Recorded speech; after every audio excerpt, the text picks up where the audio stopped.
نحمدہ ونصلی ونسلم علی رسولہ الکریم اما بعد فاعوذ باللہ من الشیطان الرجیم بسم اللہ الرحمن الرحیم ما یفعل اللہ بعذابکم ان شکرتم وآمنتم وکان اللہ شاکرا علیما۔ صدق اللہ مولانا العظیم۔ اللہ تعالیٰ تمہیں سزا دے کر کیا کرے گا اگر تم شکر گزاری کرتے رہو اور با ایمان رہو۔ اللہ تعالیٰ بہت قدر کرنے والا اور پورا علم رکھنے والا ہے۔ سورہ نساء آیت نمبر 147۔ اس آیت کریمہ میں اللہ جل جلالہ بندے سے کہتے ہیں کہ اے میرے بندے، اگر تم راہ حق کے متلاشی رہو، حق کو قبول کرنے والے بنو، مجھ پر ایمان رکھنے والے بنو، تو مجھے کیا ضرورت پڑی ہے کہ تجھے عذاب دوں، تجھے سزا دوں، تو تجھے راندہ درگاہ کروں۔ میں ایسا نہیں کروں گا اگر تم ایمان والے اور شکر والے ہوئے۔ اور اللہ رب العزت تو بہت قدردان ہے۔ چھوٹے سے چھوٹے عمل کو اللہ تعالیٰ فراموش نہیں کرتے۔ اس کی خاطر ایک کھجور کا دانہ اخلاص کے ساتھ دے دو، وہ اس کو بڑھا چڑھا کر پہاڑوں جتنا کر دے گا، تمہارے نامہ اعمال کو بھر دے گا۔ اور ساتھ ساتھ وہ علیم بھی ہے، یعنی دنیا میں ایسے بھی قدردان ہیں کہ جو بہت قدردانی کرنے والے ہیں، بادشاہ ہیں، امیر ہیں، وزیر ہیں، لیکن بعض اوقات ایسا ہوتا ہے کہ انہیں علم نہیں ہوتا۔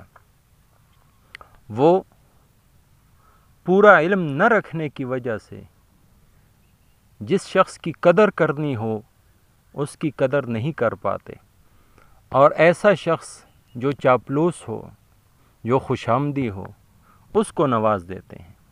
تو یہاں پر تو ایسی بھی کوئی بات نہیں۔ اللہ تعالیٰ مخلص کو اور منافق کو خوب پہچانتے ہیں، اور خوب وہ شکر کرنے والے کو پہچانتے ہیں، ایمان والے کو پہچانتے ہیں، تو وہ تو بہت قدردان ہیں۔ تو اس لیے تمہیں شکر گزار بندہ بننا چاہیے، تمہیں اللہ رب العزت پر ایمان لانے والا بننا چاہیے۔ یہاں پر لفظ شکر آیا ہے، اس کے لیے ہم سورہ اعراف میں آیت نمبر 16 اور 17 کو پڑھتے ہیں۔ شیطان نے اللہ جل جلالہ کا حکم نہ ماننے کے بعد اس نے جو الفاظ تکبر کے اور بڑائی کے بولے، وہ الفاظ یہ کہتا ہے فَبِمَا أَغْوَيْتَنِي لَأَقْعُدَنَّ لَهُمْ صِرَاطَكَ الْمُسْتَقِيمَ۔ ایسے گستاخانہ الفاظ کہتا ہے کہ تو نے مجھے گمراہ کیا، میں بھی ضرور بیٹھوں گا ان کی طاق میں تیری سیدھی راہ پر۔ اور پھر کہتا ہے 17ویں نمبر آیت میں ثُمَّ لَآتِيَنَّهُم مِّن بَيْنِ أَيْدِيهِمْ وَمِنْ خَلْفِهِمْ وَعَنْ أَيْمَانِهِمْ وَعَنْ شِمَائِلِهِمْ۔ پھر ان پر آؤں گا ان کے آگے سے اور پیچھے سے اور دائیں سے اور بائیں سے۔ وَلَا تَجِدُ أَكْثَرَهُمْ شَاكِرِينَ، اور تو اکثروں کو ان میں شکر گزار نہ پائے گا۔ تو دیکھیں، شیطان نے پہلے تو گستاخی کی کہ تو نے مجھے گمراہ کیا، حالانکہ تواضع اور عاجزی والے کہتے ہیں کہ غلطی میں نے کی اور معاف کرنے والا تو ہے، بیمار میں ہوا، شفا دینے والا تو ہے۔ ایک ہے غلطی ہونا اور ایک ہے غلطی کرنا۔ تو شیطان نے غلطی کی اور پھر اس پر اصرار کرتا ہے، اس پر اکڑتا ہے، جبکہ آدم علیہ السلام سے غلطی ہوئی اور انہوں نے فوراً تسلیم کر لیا اور اللہ تعالیٰ سے معافی مانگی، تو یہ کہنے لگا کہ میں ان کو گمراہ کروں گا، ان کو گمراہ کروں گا۔ کیسے گمراہ کروں گا؟ کہ ان کے سامنے آ کر کھڑا ہو جاؤں گا، ان کو روکوں گا سیدھے راستے سے۔ اگر مجھ سے بھاگ گئے تو میں ان کو پیچھے سے پکڑنے کی کوشش کروں گا،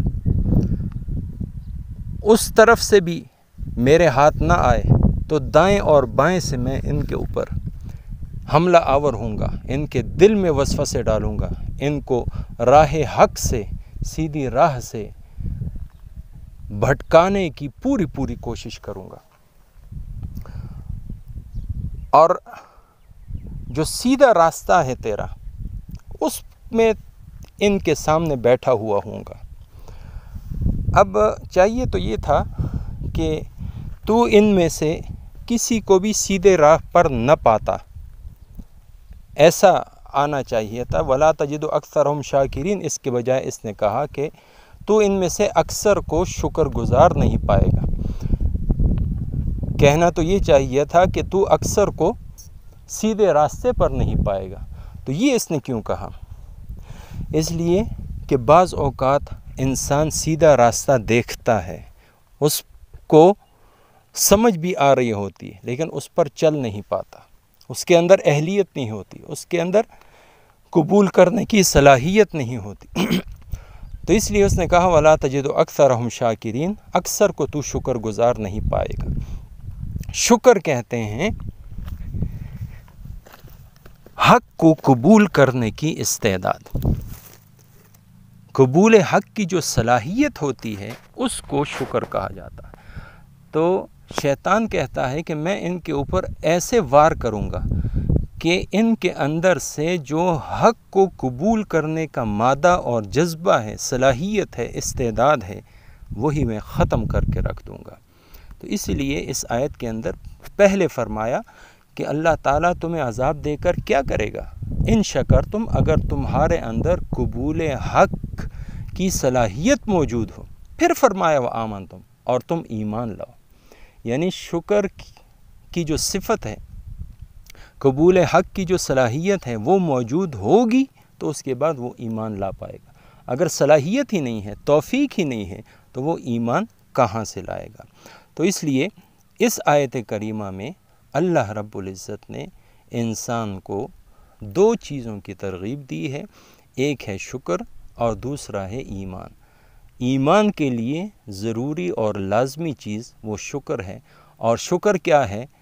قبول حق کی صلاحیت، یہ استعداد دل کے اندر، یہ جذبہ دل کے اندر بیدار رکھنا، یہی ایمان کی علامت ہے۔ اگر گناہوں کی نحوست کی وجہ سے یا خدا نخواستہ گناہوں پر اصرار کی وجہ سے یہ توفیق سلب ہو گئی، تو پھر یہ شخص سیدھا راستہ تو دیکھے گا، صراط مستقیم کو دیکھے گا، آنکھیں ہوتے ہوئے بھی، یہ کان ہوتے ہوئے بھی، زبان ہوتے ہوئے بھی، بدن کی طاقت ہوتے ہوئے بھی اس پر چل نہ پائے گا۔ اور اسی لیے قرآن کریم نے کہا کہ ایک دل کی آنکھ ہے اور ایک ظاہری آنکھ ہے۔ لا تعمل ابصار ولکن تعمل قلوب التی فی الصدور۔ ظاہری آنکھ یہ اندھی نہیں ہوتی، بلکہ سینوں کے اندر جو دل موجود ہوتا ہے وہ اندھا ہوتا ہے۔ تو جب وہ اندھا ہو جاتا ہے تو وہ ناشکرا ہوتا ہے، ناشکرا ہو کر وہ ایمان کی دولت سے محروم رہ جاتا ہے۔ تو اس لیے اللہ رب العزت پر ایمان لانے کے لیے ضروری ہے کہ انسان شکر کے جذبے اور صفت سے متصف ہو۔